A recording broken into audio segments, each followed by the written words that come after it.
We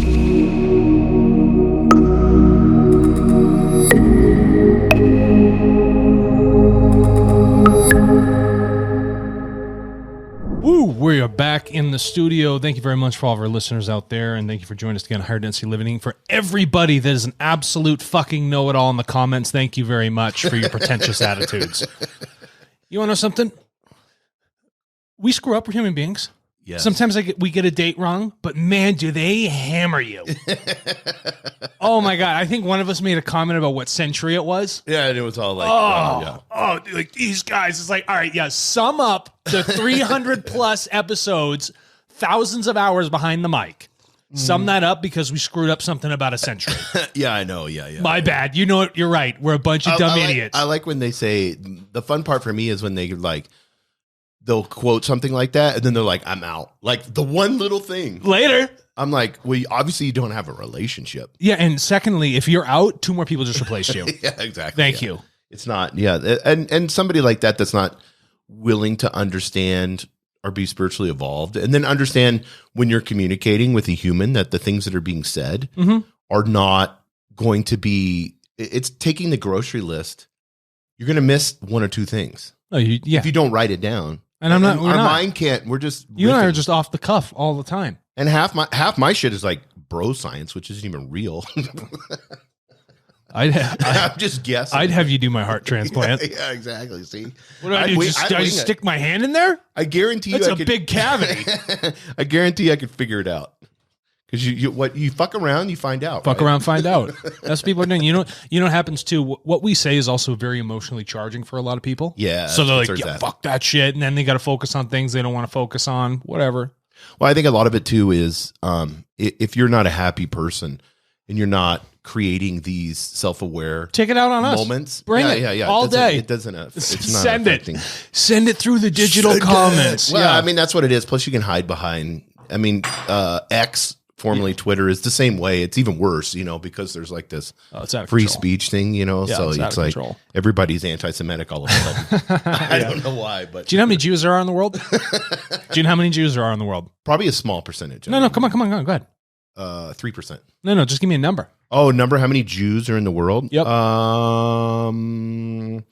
50 million. 16 million. Wow. Isn't it weird how there's just such disproportionate view of like their control of planet Earth? There's only 16 million Jews. Yeah, that's pretty crazy. It's totally hyperinflated. Yeah, it's also old narratives. It's also like certain DNA is attracted just because the Templar Knights were in control of the banking.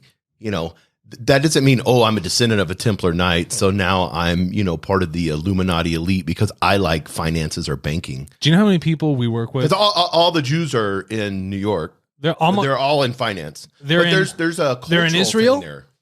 The highest concentration is in Israel, right, and New York City. I'm not even joking. There's literally the highest concentration of Jews are probably in New York City and Israel. But people are like, they control the entire world. They're doing all this. Are you shitting me? Give it a break. Go to London and talk to bankers. It's not those guys are something else. Yeah, it's not like our Singapore. Mm-hmm. How big is that? That bank is more stable. Yeah. And has more influence probably in the world than London and Singapore. Probably. Why are you worried about the Jews on Wall Street? Go to Luxembourg. Yeah, exactly. You want to talk about beating around the tax bush? Yeah, exactly. What I like too, what's fun for me is when you see a last name, and then you're like, oh, okay, well they have they're Jewish or Jewish descent or whatever. But I mean, we literally just got an email last night where we're going to be helping out a not-for-profit. Yeah. And I was like, perfect, awesome, cool. Amazing, right? Yeah, amazing. Yeah, and I don't understand why you have to pick one side. I was over there. I've been in the Gaza Strip. I mean, we were in the Marine Corps and we were secretly doing shit in Egypt and all those areas. And you have 2 people that over a stupid fucking religion are killing each other all the time. That's all it is. And we've done it here. And every country does it. And I don't have to say it. You know who's killed more people? United States has. Yeah. Why? For an ideology. The Vatican. Yeah. Nothing else. In the name of God, we're going to go out and kill stuff. Yeah, exactly. Yeah. How many did the Catholic Church kill? It's just innumerable, but you couldn't even count. Yeah. I mean, yeah. The bloodshed. It's insane. Well, I was I watched that whole Templar Knight thing. It was really cool. the King Philip, I think at the time. Don't quote me. I may be wrong. Here's a comment. Here's the guy. That's it. I'm out. Later. I think Later, it was bro. King Philip or one of the kings of Spain. His best friend. It'd be like if I became king, and then I'm like, bro, do you want to be pope? Sure. And that's what he did. So he's like, sure, yeah. So then his best friend became pope, and then he was having to borrow money from the Knights Templar, and then they were getting bigger and bigger because they were just kicking ass and doing commerce and doing banking, charging interest, all that stuff. Oh, yeah. So he's like, well, I need to get rid of these because I owe him too much money. So he went to his friend that he put as the Pope, and he's like, hey, we need to get rid of the Knights Templar and kill all these guys. And he didn't want to. The Pope didn't want to, but he's like, you're my best friend, and you put in this position, you know. So then he ended up, well, which is wild. The main Knights Templar guy, which looks like what you would think. Old guy, huge white beard, dope, jacked. so sick. Like, yeah, he's getting burnt at the stake, you know. Okay, and he looks at the king and he looks at the Pope. Yeah, and he goes like, "You guys will be dead in 1 year." In like die? Months, both of them died. That's awesome. So you like curse those motherfuckers. I was like, "What the?" Speaking of curses, well, nice bridge. I know. You know, first of all, that's not a bridge. Are you interested in why this shirt says drywall? I figured it was part of your. Because I know you owe Sherman Williams lots of money, and you had like 20 of those shirts. So this is a gift from Dwayne. You know Dwayne? Yes. Yeah. Okay, Dwayne. He's like, because you're thin and white. So I promised him I'd wear it on the podcast. That's awesome. So yeah, Dwayne, if you're watching, I got the drywall shirt on. That's hilarious. All right. I think he sent me an email. Oh, he probably did. Yeah, I got to look. I get so many of them. It's like, I mean, you get more than I do, but. It's just like I need to go through and unsubscribe from bullshit stuff that I've subscribed to long ago. Yeah, I got like Science Daily coming on. Oh, dude, like, I have a secret Proton email, which is that I use because I have to just get away from.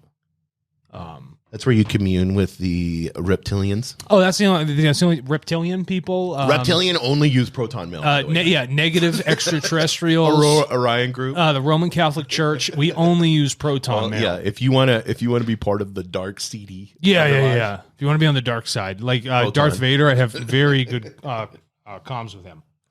Speaking of the dark side, let's get into aging into the past. The philosophical implications regarding the non-locality of consciousness. People are like, whoa, what's this? Yeah, you gotta slow down. So you decided in last year to write a paper to Oxford University. I did, yeah. On consciousness. Mm-hmm. And it's 9 pages. I went through it all. Yep. If you change the font, you can change the page numbers. I can make it huge. Yeah, and I can have it 40 pages. Yeah. Look how much I wrote. I'm so smart. I put it into ChatGPT. That's what they call inflating an idea. Yeah. I can have it write more. Yeah. Can you fill in the blanks? Write in this style. Yeah. I can have it write in Alexander McCaig style if I had enough of your writings. But it's so cool because when I began to read it and try to understand it, I was like, where is he going with this? Mm-hmm. And that's kind of one of the things before we get into the paper. What was the inspiration behind this work for you? A lot of people have a question on one specific thing. Is there such thing as destiny? And then people are like, oh, but then God decides for me. Well, what if there is no God? Would I still have a destiny? And then you find a lot of people today making comments. Be like, universe set me up. Mm-hmm. It did this. Destiny set me up once at the strip club. Sorry, I had to do that one. Back in the studio. Back into Jason's warped world. You're like, I was so pure and everything was so innocent and cool. And then I get with Jason and then it's just all fucked up. It hurts inside. So getting back to destiny. Okay. So there's this idea that, for some people, everything's destined. All right? Okay, I have no decisions. God has a plan for me, and I'm going to go about my plan. I don't care what happens. If I shoot somebody, it's a part of God's plan, Right. It's like the Kansas City Chiefs parade. That guy's probably like, it's God's plan, all right? And then other people are like, well, there is no God, there is no plan, and I have total free will. I choose exactly what's going to happen all the time. But what I have come to realize, and what I wrote here in this paper to Oxford, was that it's actually a combination of both of those things. First of all, just get this off the table. God doesn't exist, okay? God is a function of a very old word, goes way, way back, You can actually thank, the old forms, back to the Nords. They have some old Elder Futhark runes that will talk about this idea of having a god. Okay, very, very old. But again, everybody adopts it. But god is a translation of a word called an Ishvish. It's just a person who's very advanced in understanding their spirit and knowledge and consciousness. They're very wise. Okay, they're not something special. Still human beings. All right. So how is it that if that thing doesn't exist and free will is an absolute, is there a combination of these things with destiny and free will that come together to really define the path of a human being?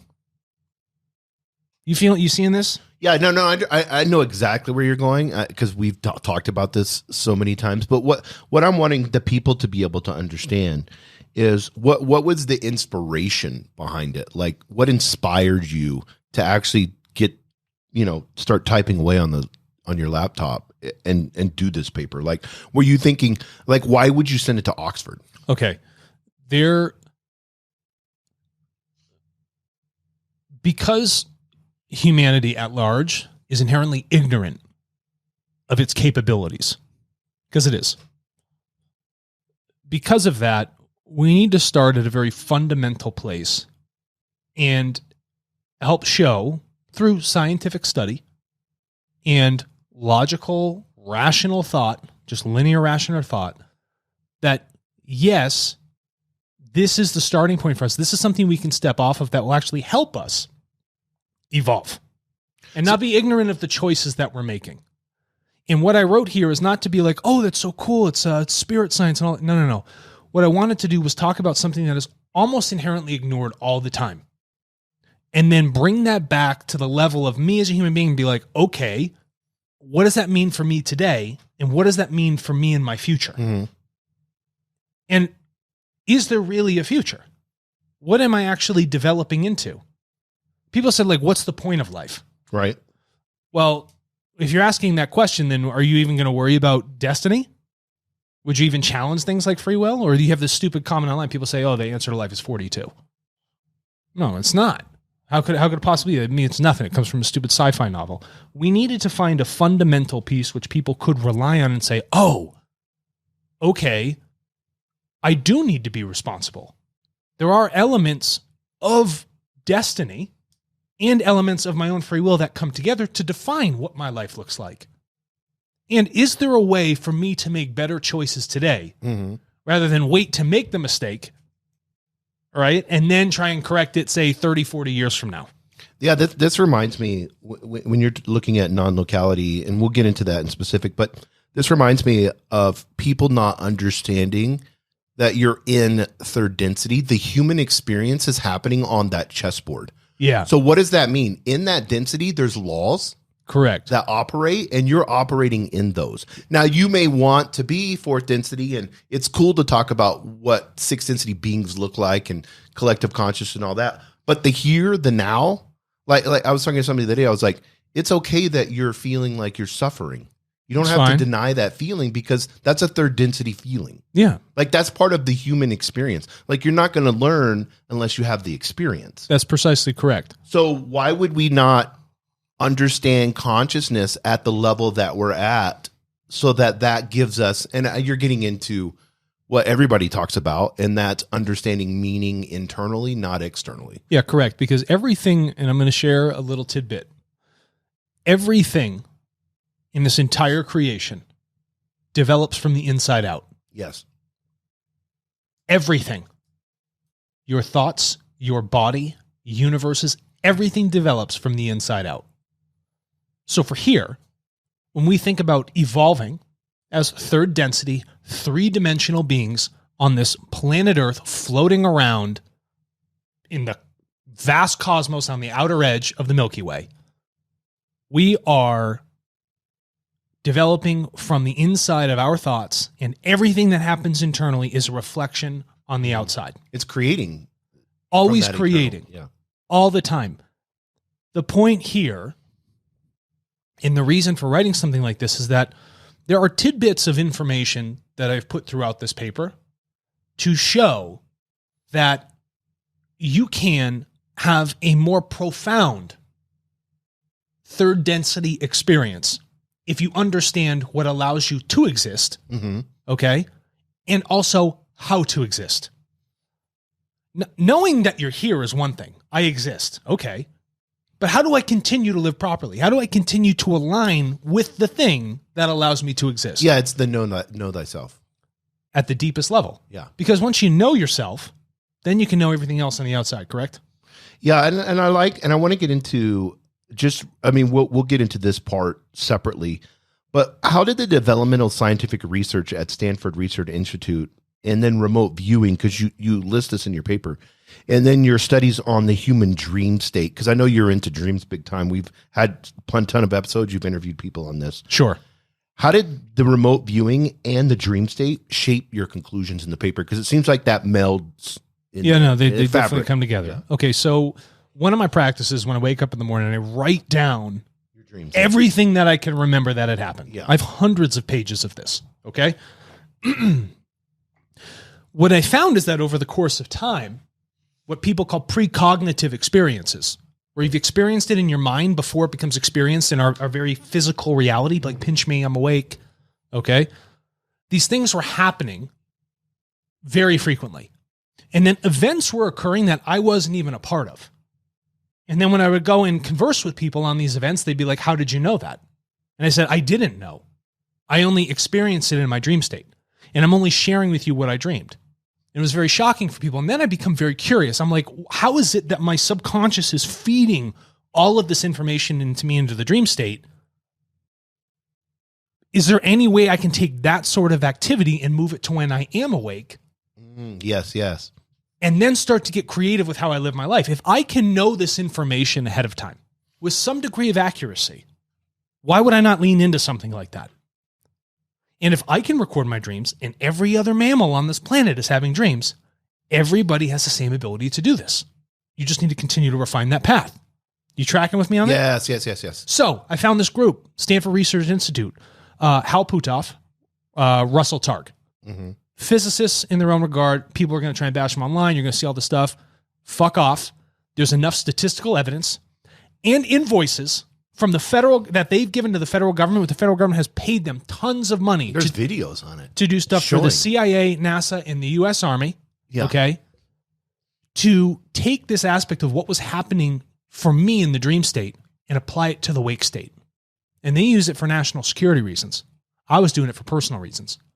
Now I said, okay, what is happening here? There's a word for it that they're coining. It's called remote viewing. This idea that your consciousness has access to information at all times outside of you, irregardless of space and time. That means, okay, if I want to drop back to the 70s, if I want to go forward, okay, to 2040, if I want to shift my mind dimensionally in time to say that, oh, I want to go to a parallel timeline. I want to see what that looks like. The energy of the consciousness being able to receive that information, there was enough statistical evidence to show that what they were doing was provable. And so I figured, okay, I'm not looking for downed airplanes or Russian submarines or lost people. I want to understand how I can make a choice that's going to be better tomorrow. And then after doing so, after looking at this process for consciousness, do the same laws which apply to my mind also apply to the physical reality of existence here? Guess what? In this paper, I found out that they do.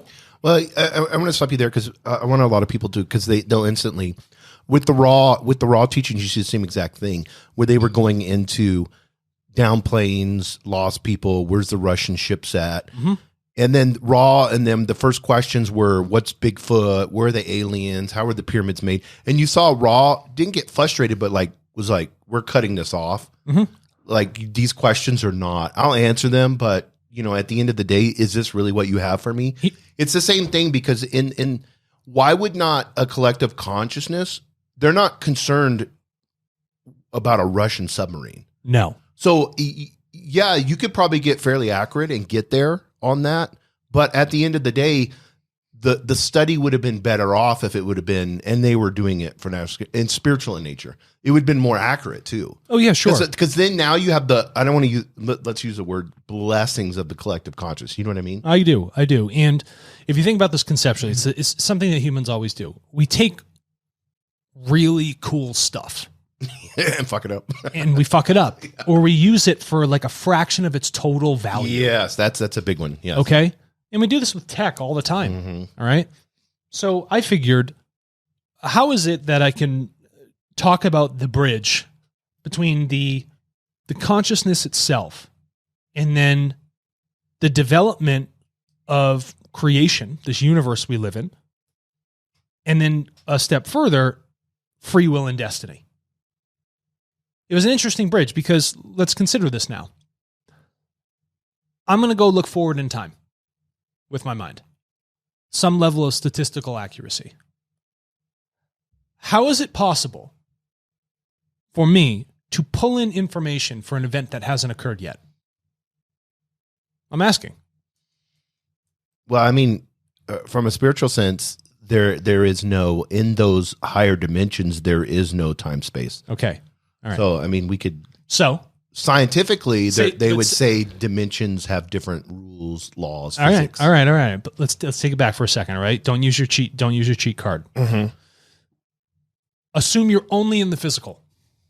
Assume we have no concept of higher dimensions. Yeah. Zero. Okay. See here in the now. We're just dealing with a bunch of people going about their day and scientists that are only interested in material coarse stuff. All right. Atomic. Yeah. How is it that I can experience something with such a degree of statistical accuracy in my mind and then watch that thing actually occur in the real? How is it possible that my consciousness can see what is going to happen before it occurs? Assuming no other dimensions. Walk me through it. How would you get there? If I would have to be in the dream state and then be able to, like you do, record them. Record it. Because at first I'd need to get it in clarity on paper so that I could begin to scientifically understand correlations. Okay, things are getting interesting. So now what if the correlation is so strong, Jason? What if, for a moment, the information which you are accessing in the future has already occurred? If I wrote it down and then 20 years later, I see that what I was writing down became truth or played out. Then let me ask you something. Has it already happened in the physical? That's what you're saying. Yes. For you to experience it physically. Yeah, exactly. It's happening simultaneously. The information has to already exist for you to access it. 100%. It's not like I'm going online, I search for a webpage that says webpage not found. I get a 404. No, it's all out there. Well, this is where people go against the free will philosophy. Well, hold on now. Yeah. This is where the things get a little interesting. Yeah. We have this singularity event called the Big Bang. It's been one of multiple. Vast amount of things that happen over a large period of great time, 311 trillion years. And this thing repeats in cycle in a sevenfold nature. It's massive. Too big, your brain could never wrap around the idea. Okay?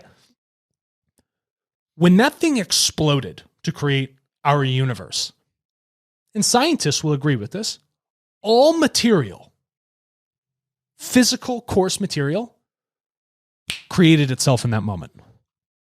It's there. And the second it did that, the second this thing explodes outward in all directions radially, a line of cause and effect started. Okay? And this thing's racing at a very, very quick speed. Like, I forget the pace, 144 times the speed of light, just ripping out there. Okay?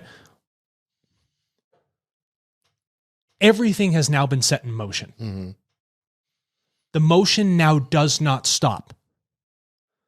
Within that motion, everything that is going to happen in the future has already occurred. It is already completely predetermined at that point in time. Well, it had to, because there had to be thought behind the Big Bang before the Big Bang hit. I know you want to jump. I know you want to jump and jump. But we have to bring people through this whole physical idea. Yes. Okay? All this material explodes, and each material is on its own path with lines of cause and effect, and each other thing is interacting with something else. And it is absolutely possible to trace back the outer edge of our universe back to the very beginning. Mm-hmm. If you can calculate it, you can find that it all goes back to one single point. Now, you, Jason Rigby, were born from someone else, correct? And them before you, previous forms, an infinite number. And then young biological little things, right, that are floating around as amoebas in space and then collect here on the atmosphere, and all this other shit is occurring and life exists. So for you to be here was already predetermined at the moment of all material existence. You following me now? Yeah, no. I get that. So think about this. It would be like you have to write the game before the game has to be all written out. It has to be written. The programmer has to write the whole game. It has to be pre-designed. Then it's played. With its laws. Then it gets played. Otherwise, you're in a board game that's like an infinite Dungeons and Dragons that will never end. Yeah. Now, we're going to keep moving through this, all right? So we understand that this physical reality existed because of a Big Bang. Okay? All material within that existed because of it, and it's all set in motion, and everything is interacting with everything else. And so the line at which it develops is already predetermined. Now, the outer edge of this thing, it keeps racing outwards. Our universe continues to expand, okay? Because we recognize that in a thing called redshift, okay? It's the motion of objects amongst each other moving away at specific rates. We are developing and moving motionally, the motion of our bodies, at a slower rate to this thing that is moving beyond us. We are interacting with everything that it has already set in place. So every possible choice is already preset for us. Yes. That is destiny. Here's the interesting part. We have an almost infinite amount of choices we can make. They're all predetermined, but we can choose the path we want to take for our predetermination. So you start in what I would say like a thin line, just like a single path. And then Jason's born. And when he's born, that path splits into 2. Then he makes another choice. It splits into 5. But at the end of his days, what's it do? It splits back into 1. Jason dies. He no longer exists. Your beginning and your end, predetermined. Just like the universe, beginning and the end, predetermined.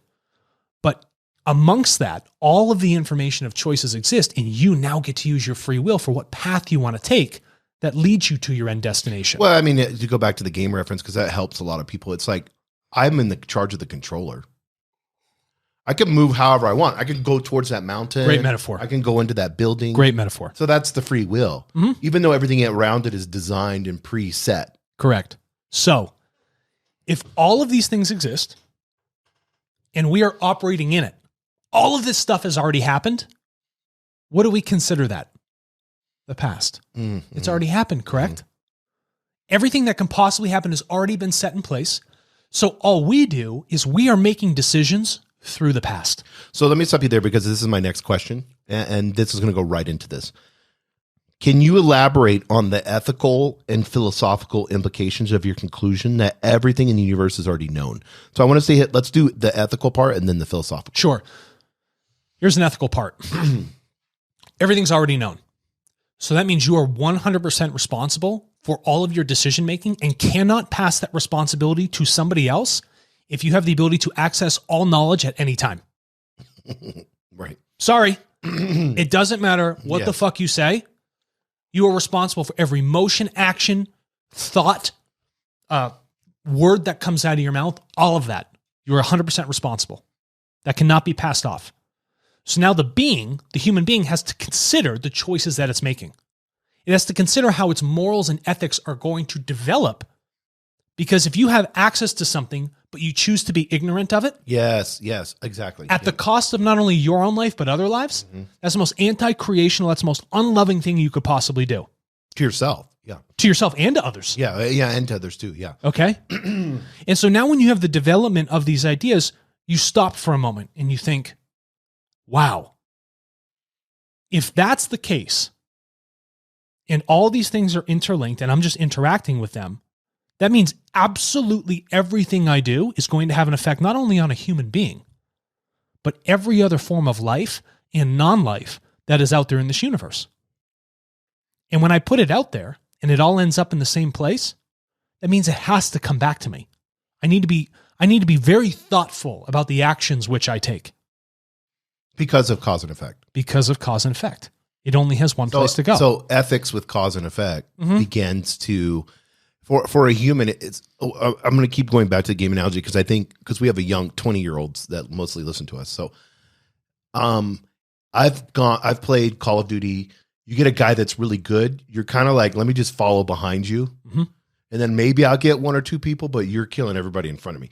But it's like, I'm doing way better because of you. Correct. Because you're playing the game better.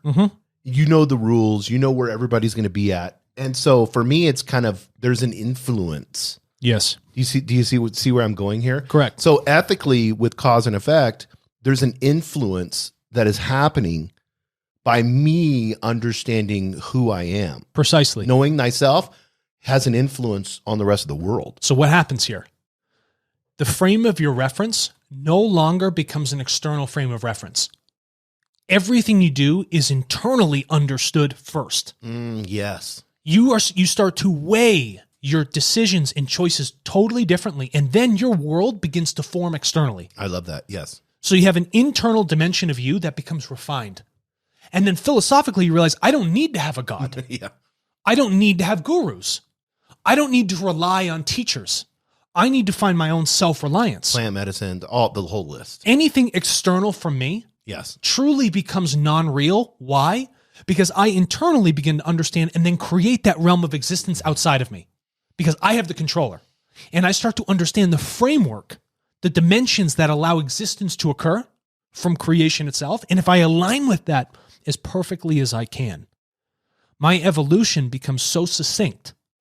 My knowledge base, the level of wisdom I have, the amount of love I resonate into everything else becomes so amassed and so incredible, it will completely change your life. And if we have many, many people doing that, the entire social memory complex of what it means to be a human being of planet Earth will refine itself into a different path for a already predetermined end that we have. Yeah, we're just used to, we've been trained in this Ogiek world to understand that we learn externally. How many people know how to learn internally? They don't want to. You have to, most people say, oh, you have to show me something on the outside first. Not true. How so? Think about the question you just asked. You need to show me something on the outside. In order for you to come to the term of making that statement, you had to learn and recognize something internally to make that. Yes. And to make that comment is already hypocritical. Mm-hmm. You've already proven the point by making that comment that everything develops internally first. Mm-hmm. That's what it does. Yeah, 100%. So we saw the ethical side, the philosophical side. What are the implications that everything in the universe is already known on a philosophical side? Yeah, so all this stuff's already known. The question is then, why live? What's the point? If it's already known, it's already predetermined. What's the point? The point is, that's funny. What? Yeah, nice job. Asking this question. That was his question. Yeah. So at that point, if everything's known, what's the point of living? Mm-hmm.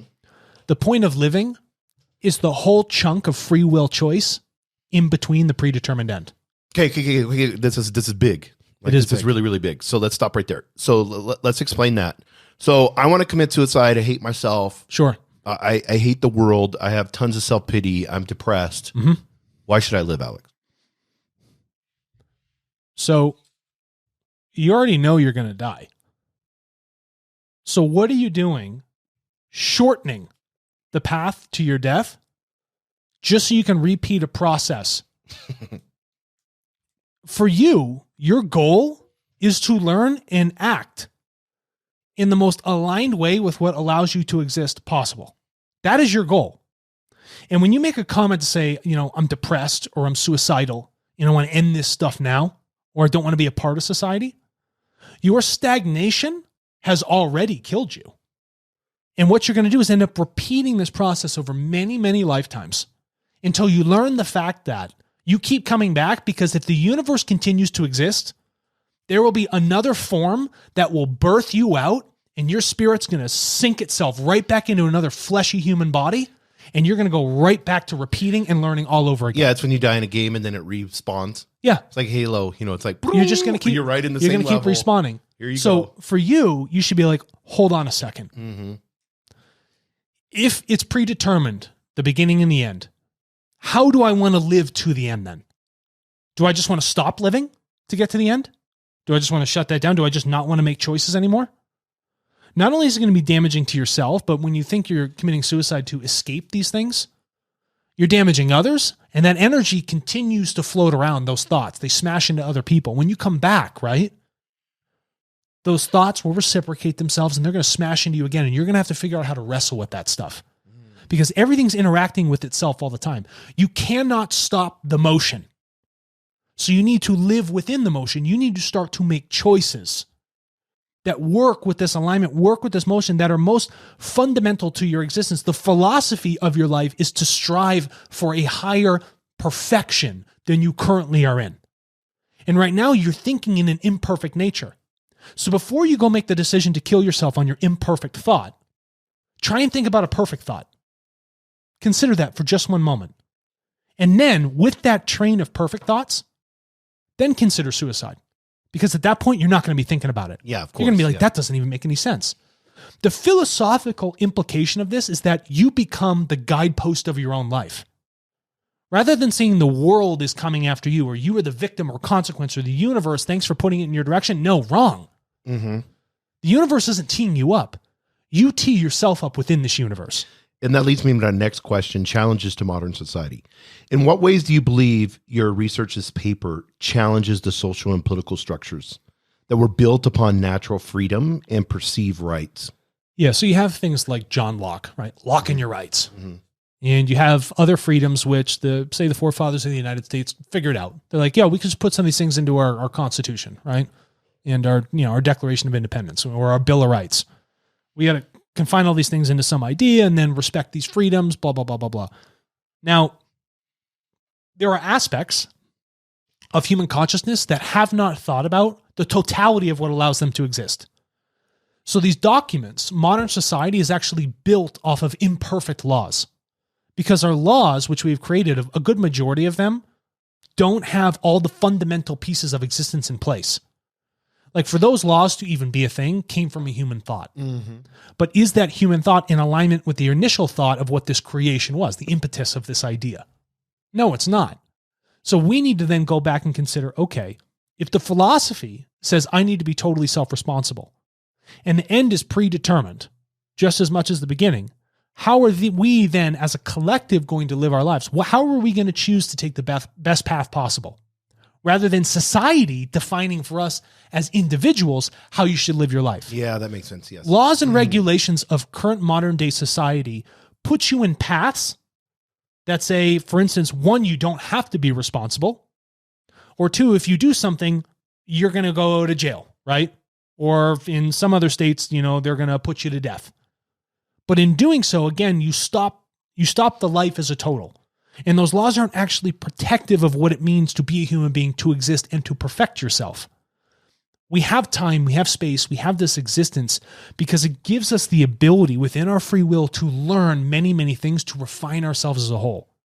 But society has, because of its lack of understanding of these existent ideas, these laws, we came up with these funny ones, thinking that this is the perfect nature of how we do things. But what do? We create more laws. Or we come up with a new religion.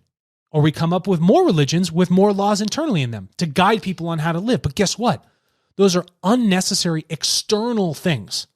All of society has been built on external ideas rather than internal, self-guiding, self-responsible ideas that completely align with what allow you, Jason, as a human being, to exist here in this moment. Well, I mean, the Constitution was built on individual rights. I mean, if you look at I would say the intention, if we could talk to the founding forefathers, would be this. They wanted to create a new Atlantis. Of course. They even said, and so if Benjamin Franklin and all these guys were spiritual in sense, and I think a few of them were for sure, then there would be this idea of understanding the individual taking 100% responsibility. And you could go through, now you get into the Bill of Rights and stuff like that, and you could be like, what you're saying is, here's just more rules that they're creating. And here's a point to this. Today, people tell us what is right or wrong. Our governments do. Commercial entities Instagram, do. yeah, whatever. They tell you what's right or wrong. We do not have a system that advises us on what is right or wrong. We are told what is right or wrong. I don't have to think about it. There's no consideration. But if someone advised and said, I advise that it's in this best interest, rather than saying, don't do this, that is wrong, is a completely different dynamic.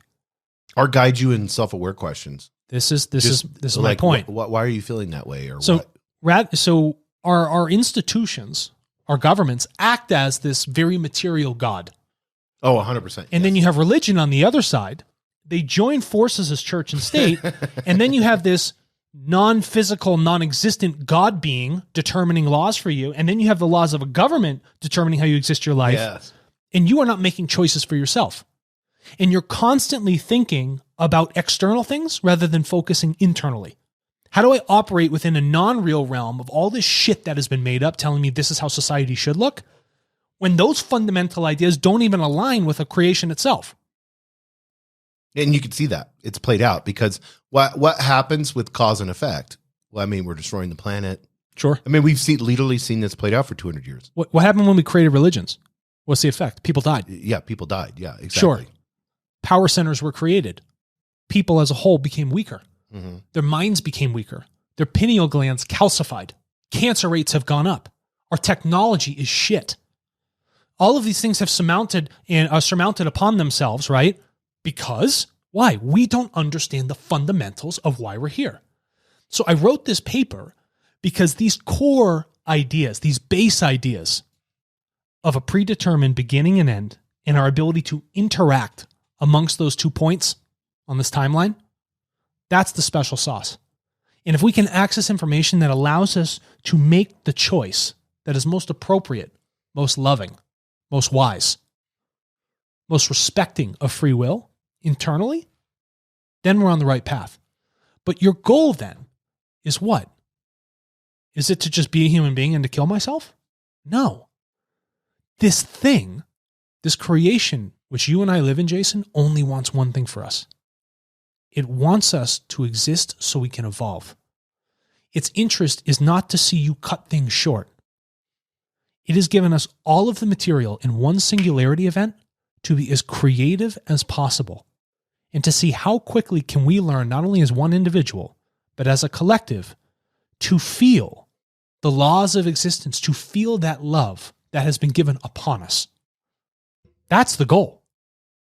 And so every time you want to cut that stuff short, you injure yourself, you injure others, and you just slow down your timeline for understanding the key element of what you need to be doing in this world.